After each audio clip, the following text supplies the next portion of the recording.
Now that you are fully prepared to start questioning your prospect, it's time to discover more about them and find out if what you are selling could help them in the future. And the best way to have the information you need is by asking questions. In sales, you will often hear the term questioning funnel. I like to use a different approach, which I call the questioning tree. Let's take a look at the image on your screen. Imagine that the information you need are leaves on a tree. To access this information or access the leaves, you have to climb the trunk, then you have to navigate the branches and the twigs.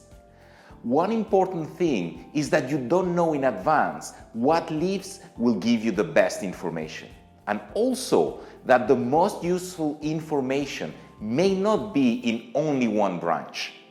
The three-step questioning process will help you to navigate this tree and to get access to the leaves in the most efficient way. A few things to consider before we move forward.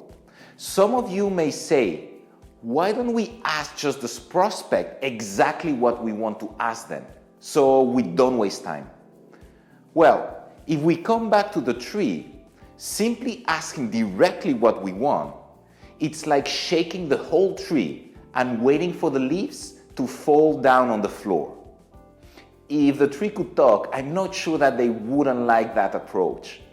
Prospects or clients simply don't like to be shaken for information. Another thing you could think is about jumping from one leaf to another. As we are already at the end of a branch, why don't we just grab a leaf from another one? Now imagine that your prospect is telling you about his boss, that his boss is really demanding and detail-oriented about new suppliers. That's really useful information, by the way, when you are trying to become their current supplier. And then, after hearing that, you just ask, what is your favorite dish? This sounds really funny, doesn't it? So it is better not to jump between branches. So let's come back to our tree now and find out the best way to navigate it to get the information we need. So it all starts by climbing the trunk. The good news is that it has been done already with the previous video on how to prepare your prospects for questioning. Now, to navigate between branches, here we will use a three-step questioning process. This process will prevent you from having to shake the tree and jump between branches. The first step is an open-ended question. The second is called a probing question, and the last step is a closed-ended question. It all starts with an open-ended question. An open-ended question is a question that starts with why, who, what, where, when, etc. Or even a question starting by tell me about. Basically, a question that your prospect or client cannot answer by just saying yes or no.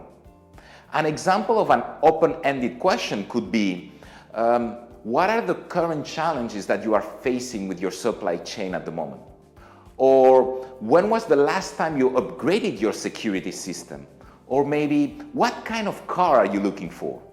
And finally, tell me more about what you are looking to achieve at the moment. From that first question, your prospect will start guiding you through one of the branches. And as you can imagine, you have no idea what the answer could be. The second step is what we call a probing question. This is the step where you find out useful information about your prospect. So for example, if you start by asking, what are your current challenges at the moment with your supply chain? The other person might reply, well, we are having major delivery problems at the moment. A probing question could be, really? Tell me more about that. Or, how do you manage these delivery problems? If, for example, you started with the question, what kind of car are you looking for? You may have an answer such as, I am looking for a comfortable car. Your probing question could be, a comfortable car, I see. May I ask, what will you be using your car for? Or maybe, What kind of car are you driving at the moment? As you can see, the probing question is to dig a little bit deeper and find out more. The challenging part of the probing questions is that you cannot prepare them in advance, as you will not know what they will answer. Probing questions requires a little bit of improvisation, and sometimes you will need to use several probing questions. It is something that you have to practice, and you will get better with time and experience. However, here is a quick tip for you that you can use right away. It is called Tell Me More About It. Tell me more about it is a standard probing question. For example, if your client is telling you, I find it really difficult to use our current software, you could just continue by simply saying, I see, tell me more about it. If during a meeting your client is saying, I'm not happy with my current insurance policy, once again, you could say, tell me more about it. Of course, if your only questions are, tell me more about it, your discussions could start to become rather robotic and unnatural. So vary your probing questions. The final step in the questioning process is the closed-ended questions. A closed-ended question is a question that can be answered with a yes or a no. So when you believe that you have enough information about something, or if by using our tree you have reached a leaf, you should confirm the information with a closed-ended question. For example, you are mentioning that your current provider is not performing as expected. Would you be interested in exploring a different provider? Or, if I had a solution for all your deliveries problems, would you be interested in knowing more? And finally, a last one. If you had some easier software to use, will you change your current one? As you can see, the last step in this process is to confirm the information you have received so far and start gaining commitment from your prospects. I like using closed questions with a high probability of reaching a yes. That's because the word yes is powerful. Studies have shown that when people get used to answering yes to a series of questions, the last question has a higher probability to receive a yes as an answer. And in sales, the last question is usually, are you ready to buy? So try to make your prospects say as many yeses as possible. Now, what happened after the last closed question? Is it finished? And can I get home? Absolutely not. You have just explored one branch of the tree. You need to explore more branches. So after your final step in the questioning process, you have to restart the process again from the beginning.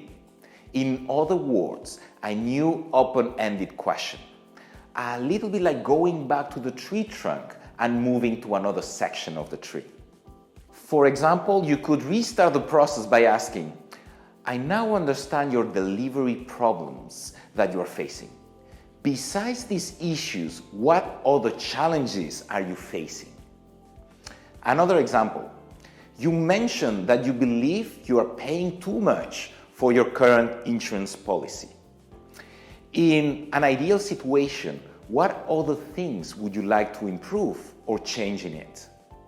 Or a third example, at the beginning of our discussions, you mentioned that your boss is really detail-oriented. Tell me more about that.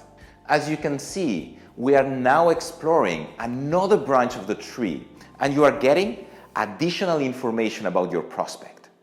And once you have reached a new leaf, you should restart it once again. The question you may have in mind now is, how many branches or how many times do I have to restart this three-step process? I will say as many times as you need to fully understand your prospects' challenges or expectations. But you have other things to consider as well, such as time or your prospects' responses. Obviously, we all have limited time, so when you see that your analysis is taking too long, it will be wise to wrap things up. Equally, if you see that your client or prospect is start giving you two-word answers or losing patience, you should also considering ending the analysis. There are also no standard rules on how long this questioning should last, as you could find people that they like to get straight to the point or others who like to digress and talk a lot. You should be monitoring the amount of information you are getting against the information you need. This questioning process requires practice, so I recommend you practice it with friends and family. Maybe not trying to sell to them, but maybe finding out a little bit more about their thoughts or lives.